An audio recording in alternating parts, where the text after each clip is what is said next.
Hello everyone, myself doctor Nidhi. मैं start कर रही हूँ endocrine system. This is the second lecture of endocrine system. तो आज का टॉपिक हमारा होने वाला है पिट्यूटरी ग्लैंड। ठीक है, this is the master gland, इसलिए आप इस टॉपिक को बहुत केयरफुली पढ़ना। ठीक है, और अदर कोर्सेज भी हमारे कॉन्सेप्ट से ऐप पे हैं, तो वो भी आप चेकआउट कर सकते हैं। तो स्टार्ट करते हैं अपना लेक्चर।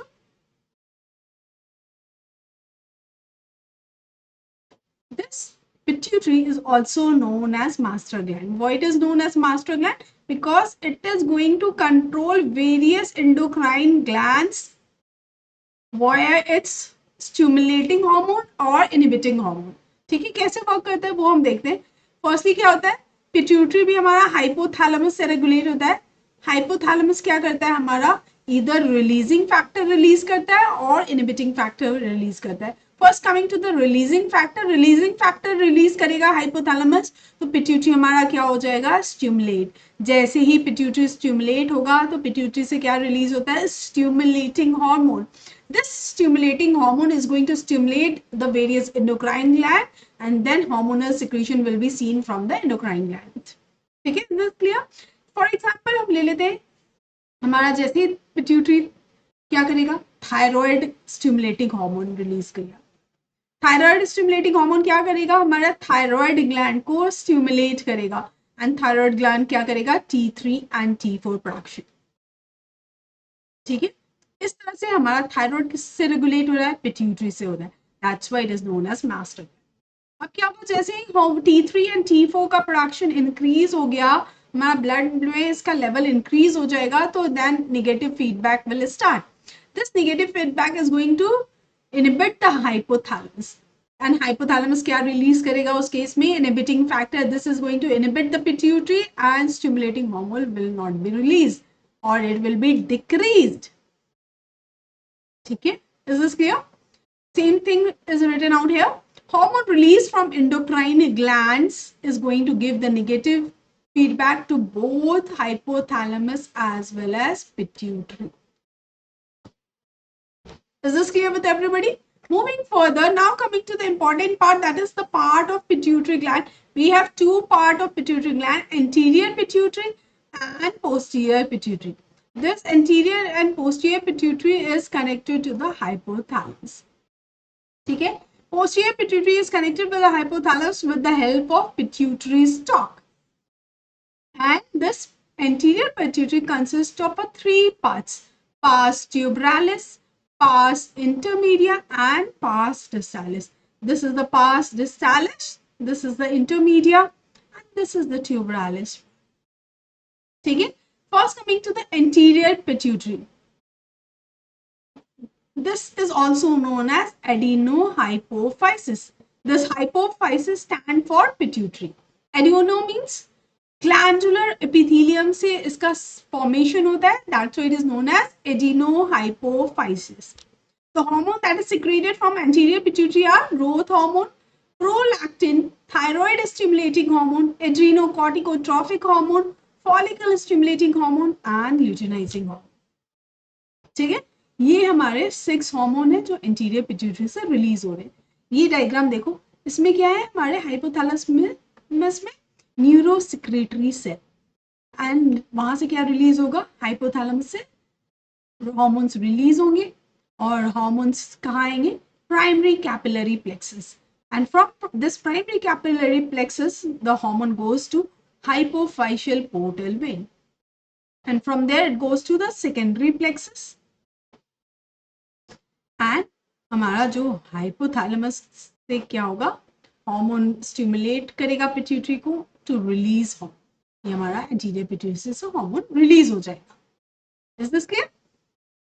तो यहाँ से क्या हुआ, हमारा न्यूरोसिक्रेटरी सेल्स है, यहाँ पे हाइपोथैलेमस से रिलीज होगा हार्मोन, वो जाएगा प्राइमरी कैपिलरी प्लेक्सस में, फ्रॉम हाइपोफाइशियल वेन वो सेकेंडरी कैपिलरी प्लेक्सस वेन में आएगा, फिर एंटीरियर पिट्यूटरी हार्मोन रिलीज हो जाएगी and hormonal action will be seen from the respective endocrine glands.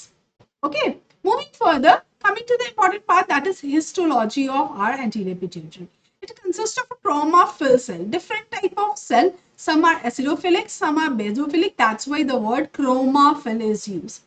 Acidophilic cells means those cells that are in the pink stain that are acidophilic cells, and these are 80%, and these are of two types, somatotrophs and lactotrophs. Somatotroph is going to produce our growth hormone. Lactotroph produce prolactin. Basophilic cell are only 20%, and it is going to produce thyroid stimulating hormone, adrenocorticotropic hormone, luteinizing hormone, and follicle stimulating hormone. This is the acidophilic cell, pink one, and this blue one is the basophilic cells. Correction कर लेना, ये acidophilic cell नहीं है, blue वाला. This is the basophilic cells.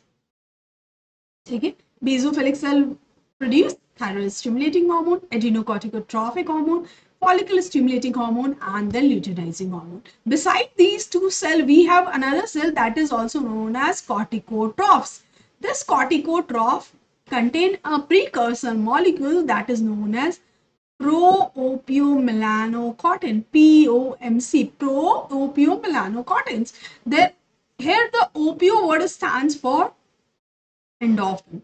Three substances are released from this pro-opiomelanocortin. Opio से क्या होगा हमारा endorphin. Melano stand for melanocyte stimulating hormone. Cortin stands for adrenocorticotropic hormone. So these three hormones are secreted from pro-opiomelanocortins. This is the precursor molecule present in our corticotroph. So we have three cells in our anterior pituitary: acidophilic cell, basophilic cell, and there are traces amount of this corticotrophs. Is this clear? Moving further to the next part, that is posterior pituitary, which is also known as neurohypophysis. Can the hypophysis mean? Hypophysis stand for the pituitary, and neuro because it is derived from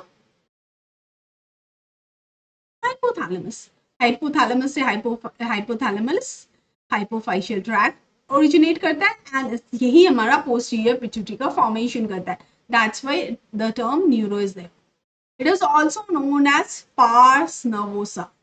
ठीक है, इसमें जो सबसे important बात है वो ये है कि this posterior pituitary do not produce any hormone.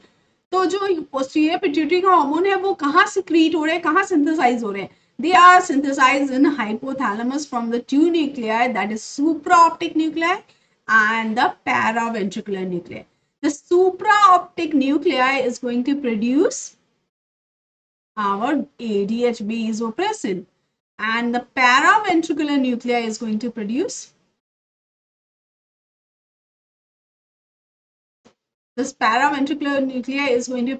our oxytocin. These two are synthesized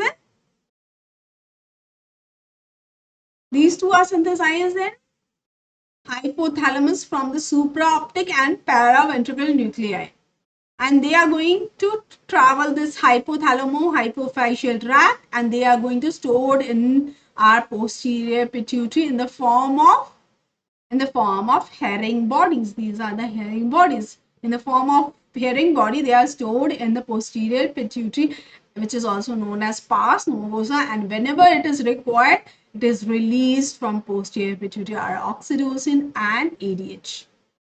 ठीक है, तो इसमें ये सबसे important point है, they are not producing any hormone.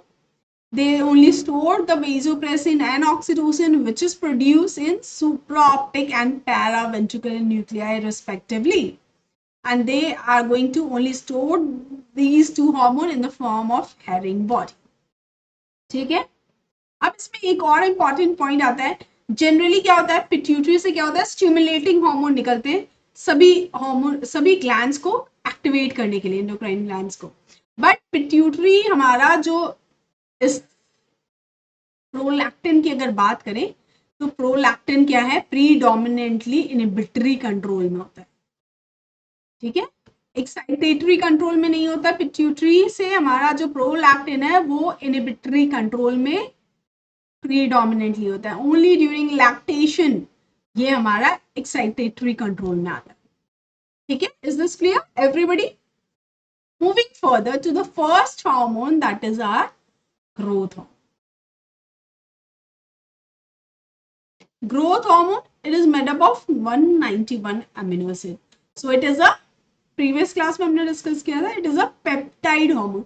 Being a peptide hormone, it is not going to cross the cell membrane, so it will act via secondary messenger. ठीक है, याद है सभी को? इसके एक्शन पे आ जाते हैं, तो इसका एक्शन जो होता है एंटी इंसुलिन होता है। इंसुलिन क्या करता है, हमारे ग्लूकोज लेवल को डिक्रीज करता है। ये क्या करता है, ग्रोथ हार्मोन हमारा ग्लूकोज लेवल को इंक्रीज करता है। That's why it is also known as diabetogenic hormone, because it is going to increase the glucose in our body. They are synthesized by acidophilic cell, अभी हमने पढ़ा था। अब देखते हैं हाइपोथैलेमस कैसे रेगुलेट कर रहा है हमारा ग्रोथ हार्मोन के सिक्रीशन। हाइपोथैलेमस से क्या रिलीज होता है, growth hormone releasing hormone. This is going to stimulate our anterior pituitary. Anterior pituitary हमारा क्या करेगा, ग्रोथ हार्मोन सिक्रीशन प्रोडक्शन को इंक्रीज कर देगा। अब बात करते हैं, जब ग्रोथ हार्मोन सिक्रीशन इंक्रीज हो जाएगा तो क्या होगा, this is going to give the negative feedback to both hypothalamus as well as pituitary. उस सिचुएशन में क्या करेगा हमारा हाइपोथैलेमस रिलीज करेगा growth hormone inhibiting hormone which is also known as somatostatin. ठीक है, याद रखना, ग्रोथ हार्मोन इनहिबिटिंग हार्मोन है सोमैटोस्टैटिन। तो ये क्या करेगा, हमारे एंटीरियर पिट्यूटरी को इनहिबिट करेगा और ग्रोथ हार्मोन का प्रोडक्शन क्या हो जाएगा, डिक्रीज हो जाएगा। ठीक है, और अगर बात करें कि हमारा एडोलेसेंट फेज में सबसे ज्यादा प्रोडक्शन होता है, सबसे ज्यादा जीएच ग्रोथ हार्मोन का लेवल कब होता है, एडोलेसेंट में, एंड सबसे कम होता है ओल्ड एजेस में। Is this clear? Same thing is written out here. Hypothalamus is going to release the growth hormone releasing hormone which is going to stimulate our anterior pituitary. Anterior pituitary क्या करेगा, हमारा growth hormone का production कराएगा। Growth hormone other target tissues पे भी जाते हैं, हमारा लिवर पे भी जाएगा। लिवर पे जैसे ही स्टिमुलेट करेगा growth hormone, it is going to produce our insulin like growth factor which is also known as somatomedins. Is this clear with everybody? Somatomedins हमारा रिलीज होगा और क्या होगा, this is going to show the action. ठीक है, ये हम further discuss करेंगे। First coming to the your drug part, sermorelin. Sermorelin क्या है, ग्रोथ हार्मोन रिलीजिंग हार्मोन का हमारा एनालॉग है। तो so that's why it is used in pituitary dwarfism. Dwarfism में क्या एनालॉग है, तो ये क्या करेगा, ग्रोथ हार्मोन का प्रोडक्शन इंक्रीज कराएगा। That's why it is used in dwarfism. Octreotide ये क्या है, सोमैटोस्टैटिन एनालॉग है। तो सोमैटोस्टैटिन एनालॉग है, ये क्या कराएगा, ग्रोथ हार्मोन का प्रोडक्शन डिक्रीज कराएगा। That's why it is used in acromegaly. Is this clear? So these two chemicals are important. Do remember everybody.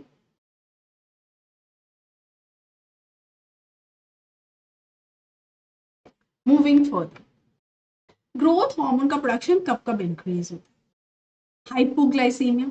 जैसे ही ग्लूकोज लेवल डिक्रीज होगा, it is going to stimulate our pituitary to release more and more of growth hormone.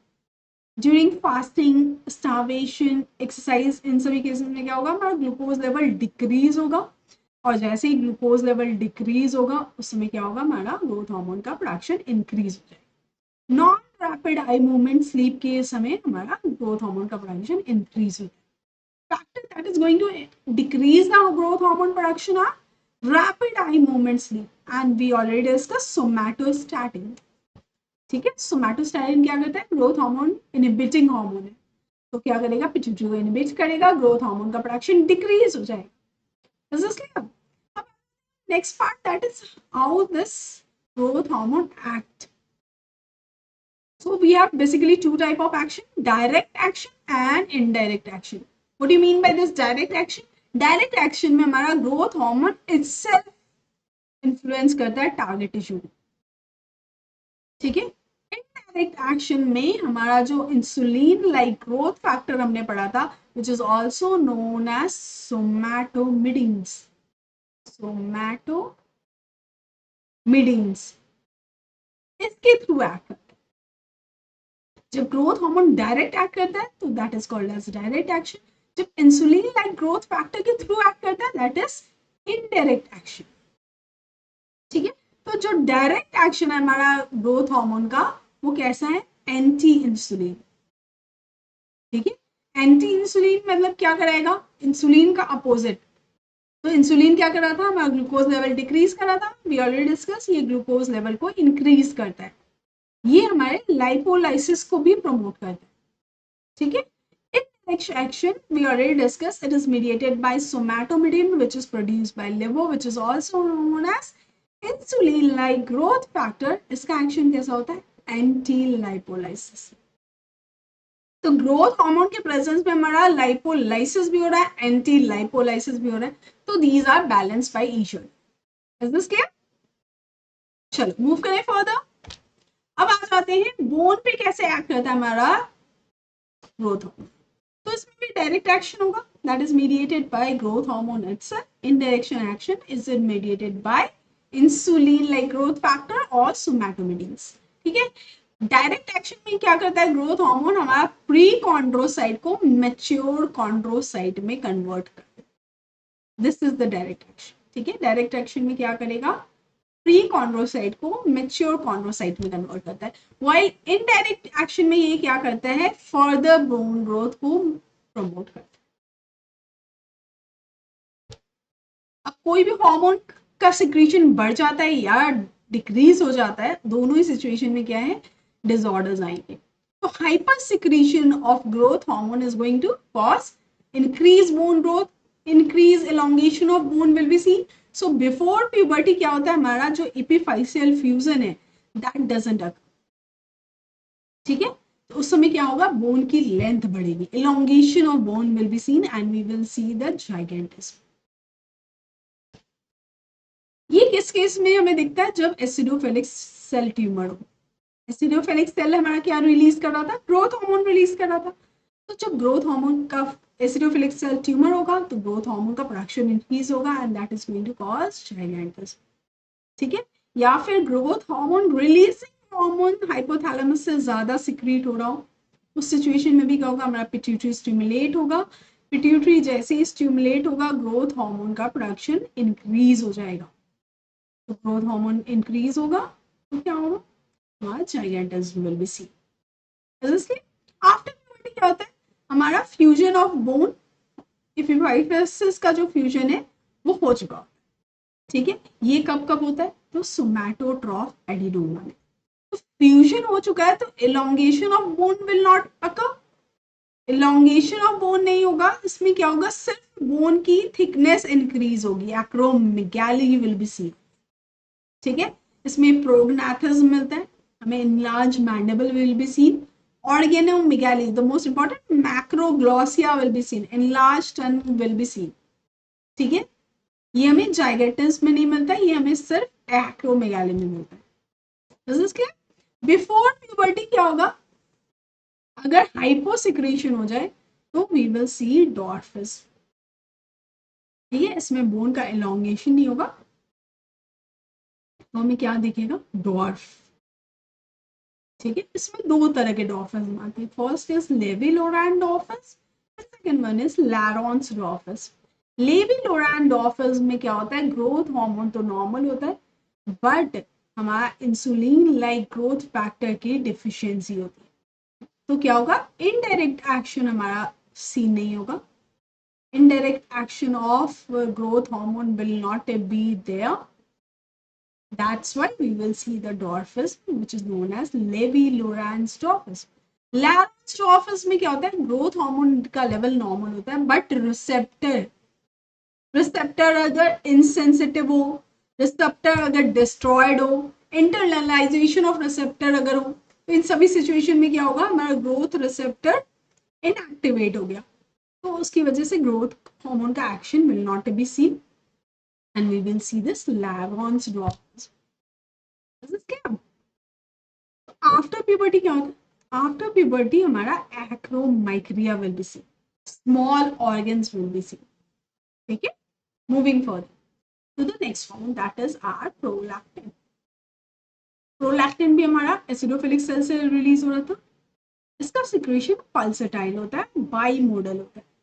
By model क्या होता है कि नून के time में इसका सिक्रेशन लेस होता है and at the time of night its production increases, ठीक है। Rapid eye movement sleep stimulating factor है, ठीक है। प्रोलैक्टिन क्या करता है, रैपिड आई मूवमेंट स्लीप को हमारा स्टिमुलेट करता है। अब आ जाते हैं प्रोलैक्टिन के फंक्शंस। तो prolactin help in milk production, which is known as lactogenesis, breast development, which is known as mammogenesis, stimulates lactation, that is known as galactopoiesis. It inhibits ovulation, it inhibits spermatogenesis.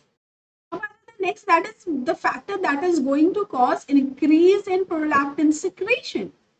तो obviously pregnancy, lactation, इन दोनों situation में तो increase होता ही है हमारा prolactin का secretion. Sleep के time, strenuous exercise, sexual intercourse and stress is also going to increase the prolactin secretion, ठीक है। The factor that is going to inhibit prolactin secretion are prolactin inhibiting factor, जो कि hypothalamus से release होता है, जो हम ऑलरेडी डिस्कस कर चुके हैं कि नॉर्मली हमारा हाइपोथैलेमस क्या करता है, इनहिबिटरी फैक्टर रिलीज करता है, ठीक है। And dopamine and bromocriptine, these two chemicals are also going to decrease the prolactin speed. This is clear. Now coming to the next, that is disorder part, hypersecretion and hyposecretion. Hyperprolactinemia means prolactin का secretion increase हो गया। ये कब होगा, हमारा acidophilic cell का tumour हो, है ना, पिट्यूटरी एडिनोमा, प्रोलैक्टिनोमास, इन दोनों ही केस में क्या होगा, प्रोलैक्टिन का फॉर्मेशन इंक्रीज होगा and it is going cause हाइपरप्रोलैक्टिनेमिया।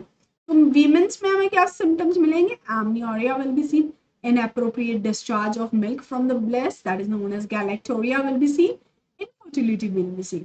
In male में क्या मिलेगा, infertility and decreased libido will be seen in the cases of hyperprolactinemia. तो ट्रीटमेंट पे आ जाते हैं। तो डोपामिन एगोनिस्ट, डोपामिन एगोनिस्ट कौन कौन से है, cabergoline and bromocriptine. This cabergoline and bromocriptine are dopamine agonist. हमारा जो प्रोलैक्टिन इनहिबिटिंग फैक्टर है, this PRIF is also known as dopamine. तो डोपामिन अगर हम देते हैं agonist drug that is going to act like a dopamine, तो वो क्या करेगा, प्रोलैक्टिन का प्रोडक्शन डिक्रीज कराएगा। That's why in the treatment of hyperprolactinemia we give this dopamine agonist drug like cabergoline and bromocriptine. This is clear. See out here this flow chart. Hypothalamus, hypothalamus से क्या release होता है, normally हमारा जो hypothalamus है वो release करता है dopamine, that is prolactin inhibiting factor that is going to inhibit pituitary and हमारा प्रोलैक्टिन का प्रोडक्शन नहीं होता, ठीक है।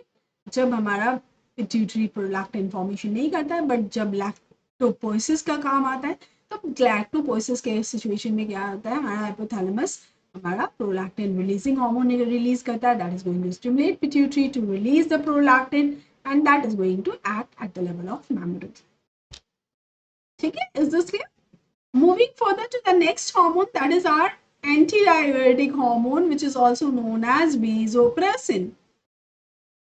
Vasopressin, we all know it is related with the water reabsorption, और water reabsorption के लिए हमारा medullary collecting duct पे act करता है, and P cell पे हमारा this antidiuretic hormone which is vasopressin is going to act and हमारा प्लाज्मा ऑस्मोलैरिटी को रेगुलेट करता है। अब आते हैं कैसे वर्क करता है, जैसे ही हमारा नर्व सेल सेंस करता है ऑस्मोलैरिटी को, अगर प्लाज्मा हाइपरटोनिक हुआ तो हमारा नर्व सेल बॉडी क्या करना शुरू करता है, that is going to shrink and ADH secretion will be seen, ठीक है। ADH सिक्रीशन होगा, ये हमारा 3 रिसेप्टर के थ्रू वर्क करता है, V1, V2 एंड V3, ठीक है। V1 और V2 action of the ADH and V3 action of ADH will be seen, ठीक है। रिसेप्टर्स पे आते हैं, कौन कौन से रिसेप्टर कहाँ प्रेजेंट है, V1 receptor is present in vascular endothelium, and जैसे ही V1 रिसेप्टर स्टिमुलेट होता है, हमारा कौन सा एक्शन मिलेगा, वेजो कंस्ट्रिक्शन विल बी सीन। अगर V2 रिसेप्टर की बात करें तो ये कहाँ प्रेजेंट होता है, कलेक्टिंग डक्ट में, वैस्कुलर एंडोथेलियम। वैस्कुलर एंडोथेलियम में जैसे ही हमारा V2 रिसेप्टर एक्टिवेट होता है, von Willebrand factor release होता है, और जैसे ही V2 रिसेप्टर हमारा कलेक्टिंग डक्ट पे एक्ट करता है तो हमारा water reabsorption will be see. ठीक है, V2 रिसेप्टर कहाँ प्रेजेंट है? कलेक्टिंग डक्ट पे, medullary collecting duct as well as our vascular endothelium. Vascular endothelium पे V2 receptor activate होगा, it is going to cause production of von Willebrand factor. ठीक है, V3 receptor कहाँ present होता है? ये हमारे पिट्यूटरी में प्रेजेंट होता है, एंटीरियर पिट्यूटरी में, एंड जैसे ही V3 रिसेप्टर स्टिमुलेट होता है हमारा adrenocorticotrophic hormone will be release. Is this clear? अब आ जाते हैं क्लिनिकल पार्ट पे। तो V1 एगोनिस्ट, V1 एगोनिस्ट क्या है? टर्ली प्रेस। तो टर्ली प्रेसिन हम कहाँ यूज करते हैं? एसोफेजियल वेरिसेस में। V1 एगोनिस्ट क्या करेगा? हमारा वैस्कुलर स्मूथ मसल को हमारा क्या कराएगा? कॉन्स्ट्रिक्ट कराएगा, blood loss will be decrease. Von Willebrand disease में हम क्या देते हैं? डेस्मोप्रेसिन। ये डेस्मोप्रेसिन हम इंट्रानेजली देते हैं और ये जाके V2 रिसेप्टर पे एक्ट करता है वैस्कुलर एंडोथेलियम के, एंड हमारा von Willebrand factor will be released. ठीक है, अब आ जाते हैं डिसऑर्डर पार्ट पे, that is hyper secretion and hyposecretion. दोनों ही सिचुएशन में disorder will be seen. Hyper secretion वाले को हम कहते हैं syndrome of inappropriate ADH, SIADH, syndrome of inappropriate ADH will be seen. ये क्या होता है इसमें केस में? जब स्ट्रेसफुल कंडीशन होता है और प्लाज्मा ऑस्मोलैरिटी नॉर्मल है, हमारा एडीएच का प्रोडक्शन होगा। एडीएच क्या करेगा? हमारा वाटर रीअब्जॉर्प्शन करेगा। वाटर रीअब्जॉर्प्शन, अगर प्लाज्मा ऑस्मोलैरिटी नॉर्मल है फिर भी वाटर रीअब्जॉर्प्शन है तो क्या होगा? Hypotonic plasma will be seen and plasma volume क्या होगा? Increase. This is clear? Now coming to the hyposecretion.